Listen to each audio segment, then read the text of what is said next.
আজ বুদ্ধ পূর্ণিমার ছুটির দিন, কলেজ বন্ধ।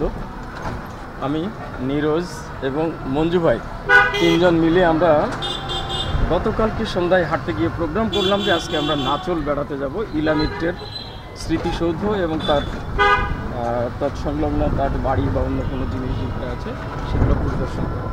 সেই উদ্দেশ্যে এখন রিক্সায়, একটু পরে আমরা ট্রেনে উঠবো আশা করছি। বাস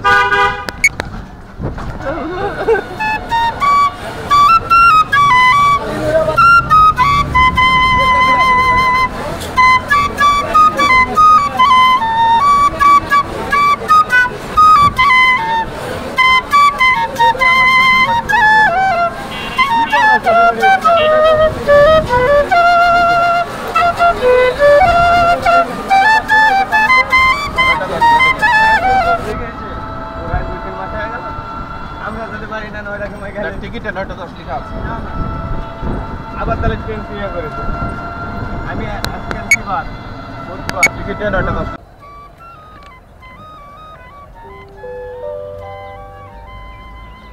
সম্মানিত যাত্রীবৃন্দ, আপনাদের মনোযোগ আকর্ষণ করছি। ঈশ্বরদী থেকে ছেড়ে আসা রহনপুর অভিমুখী আন্তনগর কমিউটার এক্সপ্রেস ট্রেনটি 5 নম্বর প্ল্যাটফর্মে এসে দাঁড়াবে। রহনপুর অভিমুখী কমিউটার এক্সপ্রেস ট্রেনের যাত্রীগণ আমরা রাজশাহী স্টেশনে পৌঁছে গেছি। এ হলো রাজশাহী রেলওয়ে স্টেশন। চমৎকার আধুনিক স্থাপত্য। আমরা ধীরে ধীরে রাজশাহী স্টেশন ভবনের ভিতরে প্রবেশ করতে যাচ্ছি।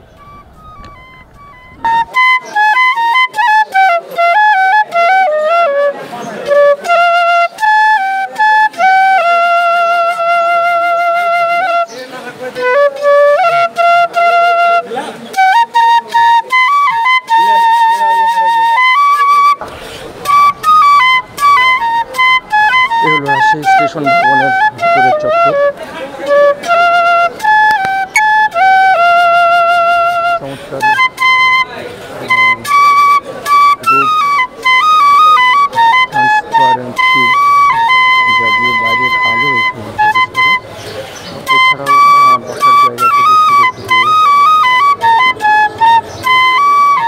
টিকিট কাউন্টার, এদিকে দুটি স্টলও রয়েছে, একটা রেস্টুরেন্ট, উপরে আছে থাকার জায়গা।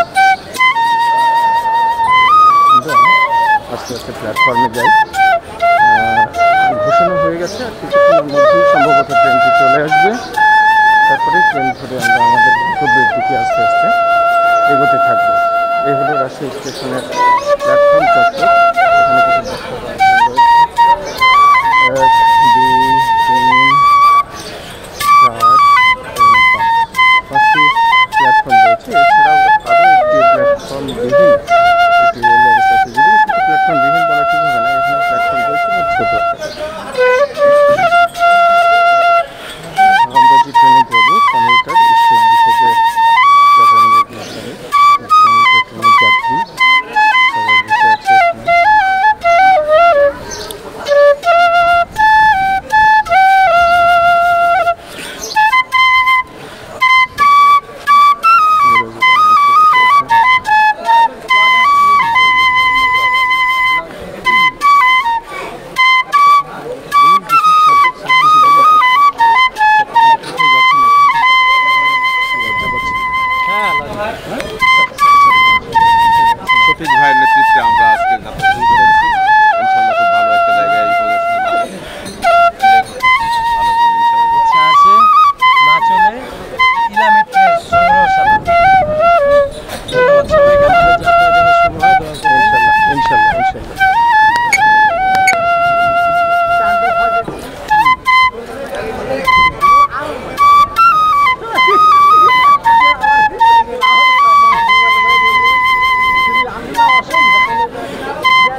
Thank you.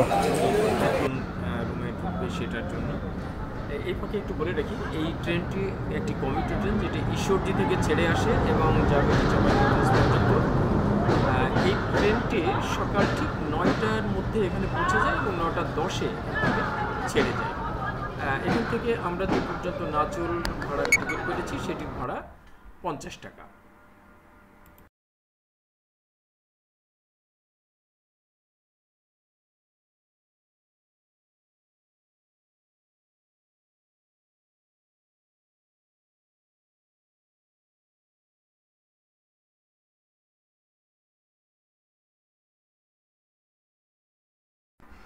কিছুক্ষণের মধ্যেই আমাদের ট্রেন যাত্রা শুরু করলো, ঝক ঝক ঝক করে চলতে শুরু করলো। ট্রেনটি রাজশাহী স্টেশন থেকে চাঁপাইনবাবগঞ্জের উদ্দেশ্যে।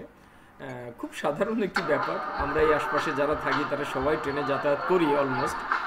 তারপরেও আমরা একসঙ্গে দল বেঁধে যাচ্ছি, 3 জন মানুষ, কিছুই না, কিন্তু কেমন যেন একটু ভ্রমণের আনন্দটা আমাদের ভিতরে পেয়ে বসেছে। সব কিছুই খুব ভালো লাগছে।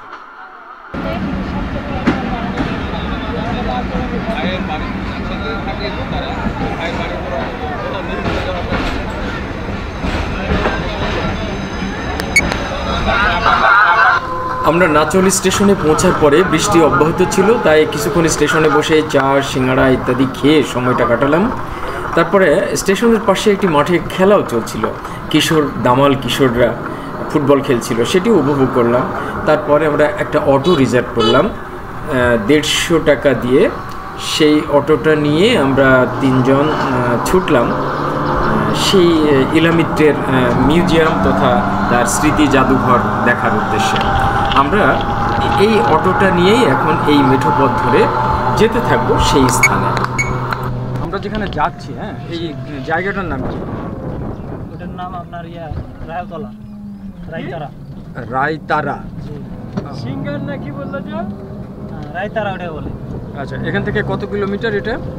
এটা কিলোমিটার ম্যাক্সিমাম ধরে 10-12 কিলো।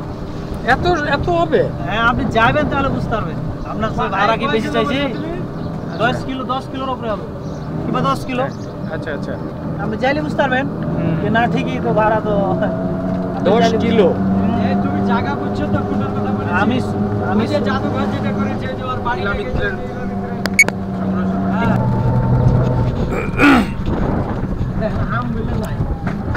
এখনো বৃষ্টি অব্যাহত রয়েছে, বৃষ্টি ছিটে ফোটা চলছে, যেটিতে আমার ব্যাগ ভিজে গেছে, আমিও আংশিক ভিজে গেলাম। বৃষ্টির মধ্যেই আমরা অটোতে রওনা দিলাম ইলামিত্রের মিউজিয়ামের উদ্দেশ্যে। গ্রামের মেঠোপথ, বাট পিচঢালা, ভালো লাগছে, চারিদিকে সবুজের সমারোহ এবং আঁকাবাঁকা গ্রামীণ পথ। সব থেকে বড় কথা, পথটি অজানা এবং সেই জন্যই খুব বেশি ভালো লাগছে। এবং এটি পুরো বরেন্দ্রভূমি, যে কারণে আমরা দেখতে পাচ্ছি কোথাও উঁচু কোথাও নিচু। এখানে প্রচুর পাখি আসছে সম্ভবত আশেপাশে, যেহেতু গ্রামীণ পরিবেশ, অন্য কোনো গাড়ি ঘোড়া খুব বেশি চলে না। সব মিলিয়ে খুব চমৎকার একটা পরিবেশের মধ্যে আমরা রওনা দিয়েছি। আপনারা একটু জোরে বলেন, আমরা একটু শুনি।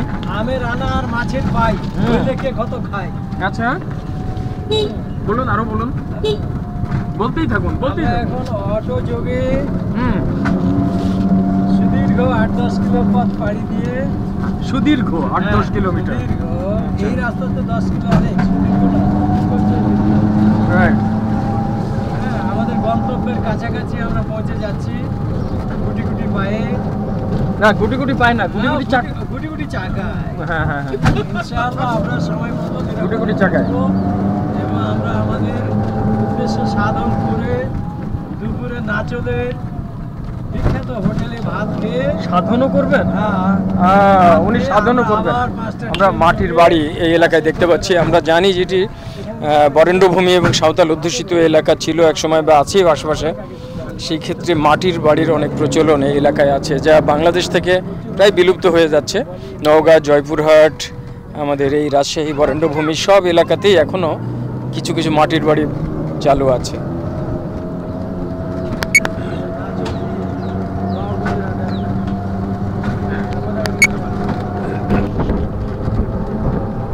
প্রকৃতি সবসময়ই আমাকে টানে এবং সেই জন্যই আজকে এই দুর্যোগপূর্ণ আবহাওয়াও আমাদেরকে দমাতে পারেনি।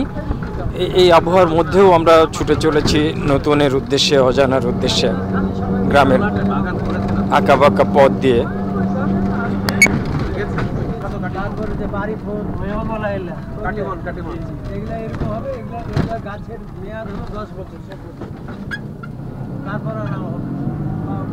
নাচল থেকে কিন্তু কাটিমন আম প্রচুর সাপ্লাই দেওয়া হয়। তাই? হ্যাঁ, প্রচুর নাচল এটা বেশি হচ্ছে। আমি সত্যি কথা বলতে কি এই কাঠিমন, এই যে দেখেন, এই যে আছে না মুকুল, আমের মুকুল, মানে বুঝতে পারছেন এগুলো কত এই আম গাছ শেষ হয়ে যাবে তখন এগুলো। হ্যাঁ এটা নামলা। না এই আমের ইয়ের উপর ওটাই বলছি যে প্রচলিত আমের পরে এটা আসে সাধারণত, এই জন্যই দাম বেশি হয়, রাইট? এবং আম যখন হবে তখন এগুলো আমের দাম পাবে 3 থেকে 4,000 টাকা, হ্যাঁ, আরো বেশি। প্রচুর মুকুল এসছে, যেখানে অন্যান্য আম পাকার মতো অবস্থায় প্রায়, অথচ এই আম কেবল মুকুল। তার মানে এটি নামবে প্রচলিত আমের সিজনের পরে, এই জন্য এই আমগুলোর দাম অনেক বেশি হয়। নাচলের সে বিখ্যাত নাচলের বিখ্যাত কাঠিমন আমের বাগান আমরা পার করে আসলাম।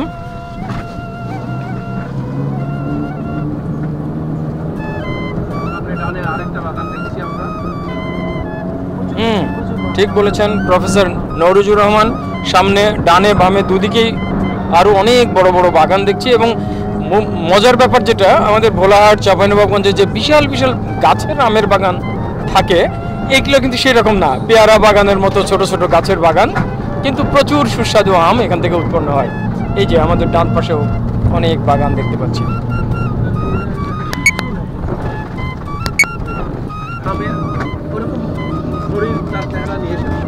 এই সুন্দর মেঠো পথ, এই সুন্দর রাস্তা, গ্রামের ভিতর দিয়ে কালো মিসমিসে পথ আর দুদিকে সবুজ গাছপালা, এর কি তুলনা হয়? শহরে কি আমরা এটার সন্ধান পাই?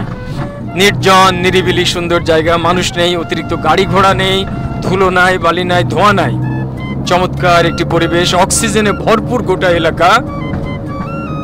প্রাণস্পন্দন যেন আমাদের ফিরে পাচ্ছি আমরা এই রাস্তায় ভ্রমণ করতে। যদিও ভাঙাচোরা রাস্তা, তাতে আমাদের খুব একটা ব্যাঘাত ঘটছে না আনন্দ প্রাপ্তিতে। একটি সুন্দর জলাশয় গ্রামের মধ্যে, বরাবরই থাকে সব জায়গায়, এখানেও আছে। তো আমাদের চোখে এখন এই সাধারণ জিনিসটি অসাধারণ মনে হচ্ছে।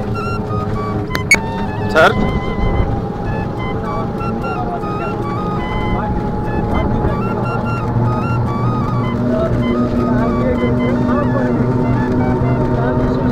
সামনে ঘুঘু এই যে ঘুরে যাচ্ছে।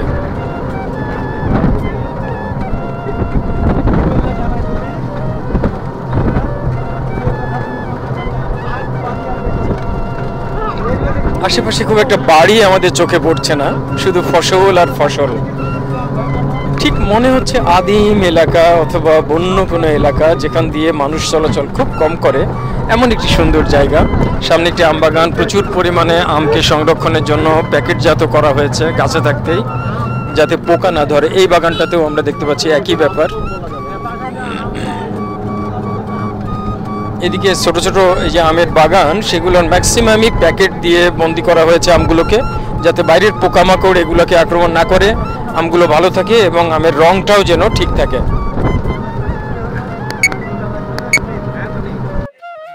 লেন্সের উপরে এক ফোঁটা পানি পড়ে আমার ছবিটা কিছুটা অস্পষ্ট হয়ে গেছে। তারপরেও আমি ইচ্ছে করে ডিলিট করছি না, কারণ ডিলিট করলে এই সুন্দর মুহূর্তটিও হারিয়ে যাবে।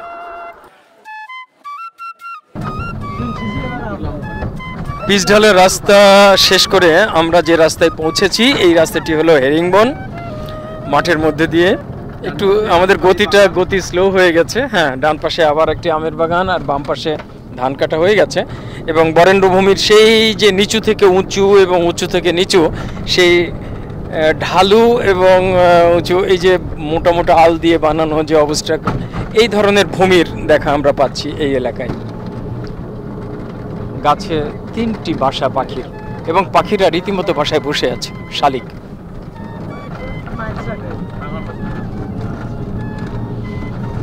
একটা ভ্যালির মতো মনে হচ্ছে, পাহাড়ের কোনো ভ্যালির মতো মনে হচ্ছে। সামনে একটা পাহাড়, তার নিচে গরু চড়ছে, জমি, এবং নিচে ভ্যালি মানে কি একদম নদীর মতোই নিচের অংশটা, অনেক নিচু।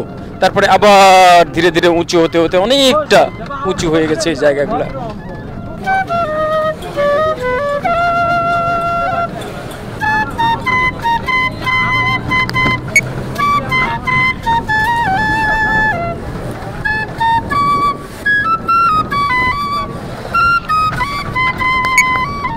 বলবেন কি আপনারা? স্যার বলুন। নেন স্যার, নেন স্যার, নেন। ধরুন, আমরা ধরুন। শফিক স্যারের নেতৃত্বে আজকে নাচল ভ্রমণে নাচলের বিভিন্ন ঐতিহাসিক জায়গা দেখব এবং প্রাকৃতিক সৌন্দর্য মণ্ডিত জায়গা দেখব। দেখি তারপর নাচলের বিখ্যাত কচুর হোটেলে আজকে খাওয়া দাওয়া হবে দুপুরের। হ্যাঁ, তারপর আমরা বিকাল 5টার ট্রেনে আবার আসে ফিরবো ইনশাআল্লাহ। দোয়া করুন আমাদের জন্য। ধন্যবাদ স্যার আপনাকে। এটাও বলতে চাই যে নাচলের হোটেলে আমাদের আদৌ খাওয়া দাওয়া হবে কি না আমরা জানি না, তবে আশাবাদী যে হয়তো হবে। মঞ্জু ভাইয়ের নেতৃত্বে আমরা নাচলের কোনো একটা রেস্টুরেন্টে বসে আজকে দুপুরে লাঞ্চ করবো আশা করছি। দেখা যাক, আল্লাহ ভরসা। আটিশর দেখেননি না এর আগে? না না না, আটিশরের গাছ আমি দেখাবো আপনাকে। ছোটবেলা থেকে প্রচুর পরিমাণে আটিশরের গাছ দিয়ে আমরা মিচওয়াক করতাম। গ্রামের বাড়ি সুন্দর লাগছে, বাড়িটি দেখতে বাড়ির আঙিনার থেকে অনেক বেশি সুন্দর এই বাম পাশের ভ্যালিটা। সত্যি আমাদের বাংলাদেশে বিশেষ করে উত্তরাঞ্চলে পাহাড়ের অস্তিত্ব নেই, কিন্তু এই বরেন্দ্র ভূমিতে আসলে মনে হয় যেন আমরা কোনো পাহাড়ি জনপদ অথবা কোনো উঁচু নিচু টিলা এই জনপদে আমরা এসে গেছি। আমরা সামনেই দেখতে পাচ্ছি একটি দোতলা বাড়ি। এটি আমাদের লক্ষ্যবস্তু, এটি আমাদের গন্তব্যস্থল ইলামিত্র স্মৃতি জাদুঘর। আমরা সেখানকার উদ্দেশ্যেই এতক্ষণ ধরে আসছিলাম, আর অল্পক্ষণের মধ্যেই খুব সম্ভবত আমরা সেখানে পৌঁছতে পারবো বলে আশা করছি।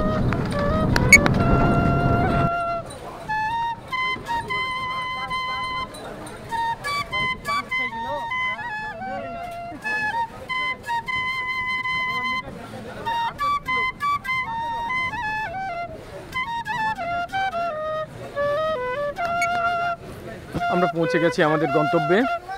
এই সেই ইলামিত্রের স্মৃতি মিউজিয়াম। আমরা একটু পরে এর ভিতরে ঢুকবো এবং দেখতে চেষ্টা করব আসলে এখানে কি কি রাখা আছে। ইলামিত্র বিখ্যাত তেভাগা আন্দোলনের নেত্রী, শিক্ষিত, উচ্চশিক্ষিত। তার পরিবারের সদস্যরাও ছিলেন উচ্চশিক্ষিত এবং সরকারি উচ্চপদস্থ কর্মকর্তা। তিনিও, তার স্বামীও ছিলেন চাঁপাইনবাবগঞ্জের একজন বিখ্যাত শিক্ষিত এবং নেতা। বাংলাদেশ ইন্ডিয়ান কমিউনিস্ট পার্টির নেতা ছিলেন উনি। তিনি এখানকার সাঁওতালদের সমবেত করে তেভাগা আন্দোলন এবং জমিদারি প্রথা উচ্ছেদের জন্য ব্যাপক আন্দোলন করেছিলেন এবং পাকিস্তান গভর্নমেন্ট তাকে এই আন্দোলনে বাধা দিয়ে এই এলাকার উপরে পাকিস্তানি হানাদার বাহিনীর শোষণ কায়েম করতে চেয়েছিল এবং তাতেই এখানে একটি বড় ধরনের যুদ্ধ টাইপের হয়। ছোটোখাটো যুদ্ধ বললেও ঠিক হবে না, একটি হট্টগোল, যেখানে পুলিশের একজন উচ্চপদস্থ কর্মকর্তা সহ আরও 3 থেকে 4 জন নিহত হন এবং এরই কারণে পাকিস্তানি বাহিনী এই গোটা গ্রাম সারখার করে দিয়ে ইলামিত্রের উপরেও বিধিনিষেধ আরোপ করে, তাকে জেলে বন্দি করার প্রচেষ্টা চালায়, তার বিরুদ্ধে মামলা হয় এবং অবশেষে উনি ভারতে চলে যেতে পারেন। তারপর সেখানে শিক্ষা লাভ করে নতুন করে মাস্টার্স কমপ্লিট করে আবার চাকরি শুরু করেন এবং তারপর সেখানেই থেকে যান এবং পার্লামেন্টে পশ্চিমবঙ্গের বিধানসভায় উনি 2 থেকে 3 বার পরবর্তীতে পার্লামেন্ট সদস্য হিসাবে নির্বাচিতও হয়েছিলেন।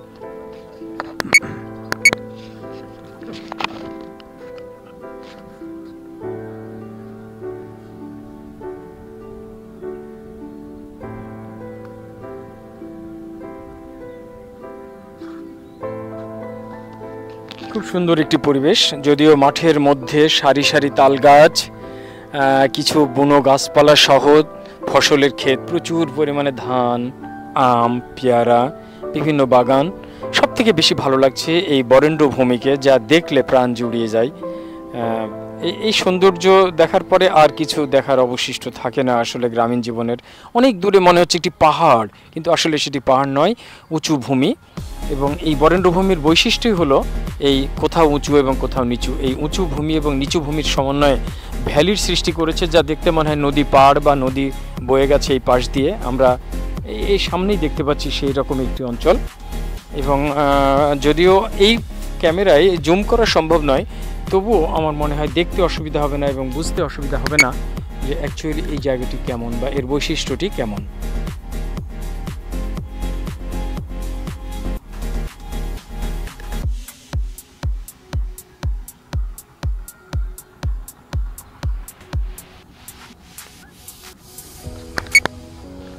এই মিউজিয়াম উদ্বোধন ফলকটি দেখতে পাচ্ছি, লেখা আছে ইলা মিত্র স্মৃতি সংগ্রহশালা, যেটি শুভ উদ্বোধন করেন জনাব মোহাম্মদ মাহবুব হোসেন, মন্ত্রিপরিষদ সচিব, 17 ফেব্রুয়ারি 2024 খ্রিস্টাব্দে।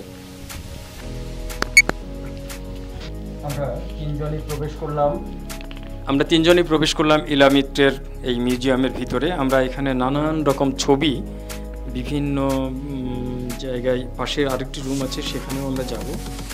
এখানে দেখতে পাচ্ছি কলকাতায় ইলা মিত্র এবং রমেন মিত্র, নিজ বাড়িতে ইলা মিত্র, কলকাতায় ইলা মিত্রের শয্যা পাশে, 2002 সালে তোলা এই ছবিটি।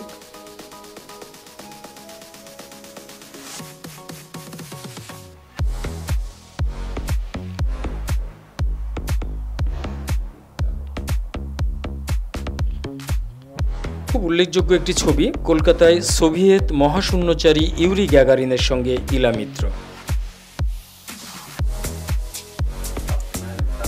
এখানে তার বিরুদ্ধে যে কেস ফাইল করা হয়েছিল তৎকালীন সময়ে, রাজশাহী জজ কোর্টের রেকর্ড রুম থেকে এটি সংগ্রহ করা হয়েছে, কেস নম্বর দেওয়া আছে এবং সেই সময়ের তার বিরুদ্ধে আনিত সেই মামলার একটি নথি। পার্ক সার্কাসের বাড়িতে নাতনির সাথে ইলা মিত্র, এটিও কলকাতায়, একমাত্র পৌত্র নাতি রিতেন মিত্রের সাথে ইলা মিত্র।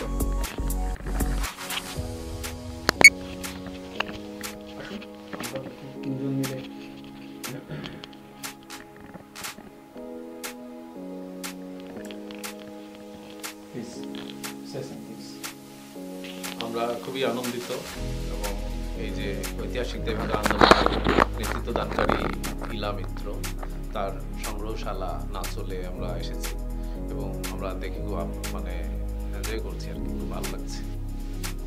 Thank you very much. এবারে মঞ্জু ভাই কিছু যদি বলেন আমাদের উদ্দেশ্যে। ধন্যবাদ শফিক স্যারকে সর্বপ্রথমেই, যে উনি আমাদের এত চমৎকার একটা জায়গায় নিয়ে আসার জন্য, অনুপ্রাণিত করার জন্য আমরা আসছি এবং আমরা অনেক কষ্ট করে আসছি, কিন্তু কষ্ট আমাদের সার্থক, এত সুন্দর একটা জায়গায় আসছি।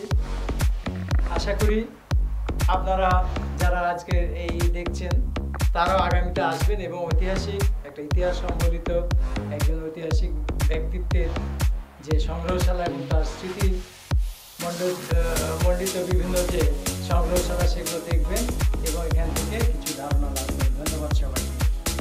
ধন্যবাদ মঞ্জু ভাইকে। আমরা এখন ঘুরে ঘুরে দেখব জায়গাটি। এই ছবিটি কলকাতার বিধানসভা ভবন, যেখানে উনি পরপর 4 বার নির্বাচিত হয়েছিলেন। এখানে উল্লেখ করা আছে 1962, 1967, 1969 এবং 1972 সালে পরপর উনি বিধানসভার সদস্য নির্বাচিত হয়েছিলেন। ইলা মিত্রের পুত্র মোহন মিত্র এবং পুত্রবধূ অধ্যাপিকা সুকন্যা মিত্রের ছবি আমরা এখানে দেখতে পাচ্ছি। চমৎকার মাটির বাড়ি, এটি ইটের তৈরি নয়। এই এলাকার সংস্কৃতির সঙ্গে মিল রেখে এই বাড়িটি তৈরি করা হয়েছে, মাটির একটি দোতলা বাড়ি, যার উপরে কাঠের পাটাতন ছাদে এবং দেয়াল গাত্র পুরোটাই মাটির তৈরি। এখানে বিদ্যুৎ রয়েছে, কিন্তু অবকাঠামো পুরোটাই স্থানীয় কালচারের সঙ্গে সঙ্গতি রেখেই তৈরি করা হয়েছে। মাটির বাড়ি এবং এই এলাকার সংস্কৃতি হলো মাটির বাড়িতে বিভিন্ন রকম আলপনা আঁকা হয়। দেখা যাচ্ছে এখানেও দেয়াল জুড়ে অনেক আলপনা, এবং এটি আমাদের এই এলাকার আদিবাসী সম্প্রদায় বা সাঁওতাল সম্প্রদায়ের একটি বিখ্যাত কালচার, যেটি এখনও বলবৎ রয়েছে। এখানে রাজশাহীর পাশেই এই নাচলেই একটি আলপনা গ্রামও আছে। আমরা আরও কিছু ছবি দেখার জন্য অন্য একটি রুমে প্রবেশ করলাম। এখানে অনেক বই সংগ্রহে রাখা আছে। আমরা দেখতে পাচ্ছি বাংলাদেশের স্বাধীনতা যুদ্ধের দলিলপত্রাদি, ইলা মিত্র স্মারকগ্রন্থ, এরকম অসংখ্য বই পুস্তক আমরা এখানে দেখতে পাচ্ছি। এছাড়াও নানান রকম ছবি রাখা আছে এখানে ইলা মিত্রের স্মরণে। তার ব্যবহৃত একটি ছোট্ট ব্যাগ আমরা দেখতে পাচ্ছি, যে ব্যাগটি উনি হয়তোবা সেই সময় ব্যবহার করতেন। এটি এখানে মিউজিয়ামে স্থান পেয়েছে। তেভাগা আন্দোলনের 50 বছর পূর্তি উপলক্ষে নাচল সরকারি কলেজ মাঠের বিশাল জনসভায় ইলা মিত্র, এটি একটি চমৎকার দলিল। তেভাগা আন্দোলনের 6 নভেম্বর 1996 সালের তোলা। কলকাতা হাসপাতালে উনি যখন চিকিৎসাধীন ছিলেন সেই সময়ের ছবি। 1996 সালে রাজশাহীর ভুবনমোহন পার্কে জনসভায় ইলা মিত্র।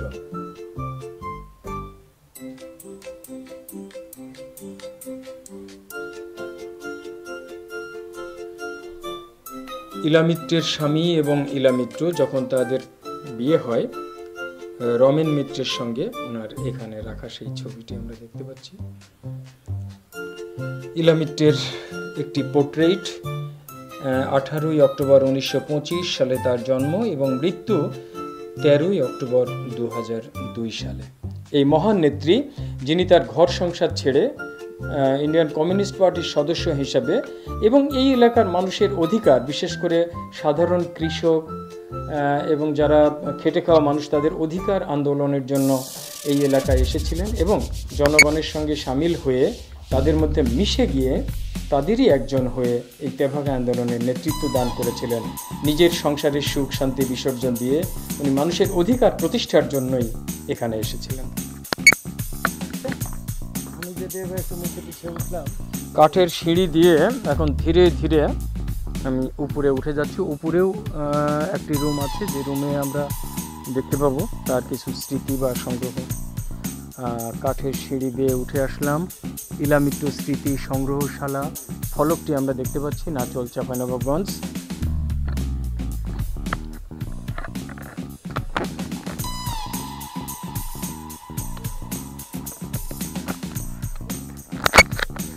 আমরা মিউজিয়ামটি দর্শন শেষে নিচে নেমে আসলাম এবং তিনজন মিলে ছবিটা এবং বাড়িটাকে পিছনে রেখে, ব্যাকগ্রাউন্ডে রেখে আমরা গ্রুপ ছবি নিলাম। এভাবেই আমাদের যাত্রা আজকের মতো শেষ হলো। আমরা আর কিছুক্ষণের মধ্যে আমরা অটোটা রেখেছি, সেটাতে চড়েই আবার ফিরে যাব। সিদ্ধান্ত নিয়েছি আমরা নাচল না গিয়ে নিজামপুর যাব, সেখান থেকে আমনুরা হয়ে রাজশাহীতে ফিরব। ধন্যবাদ সবাইকে।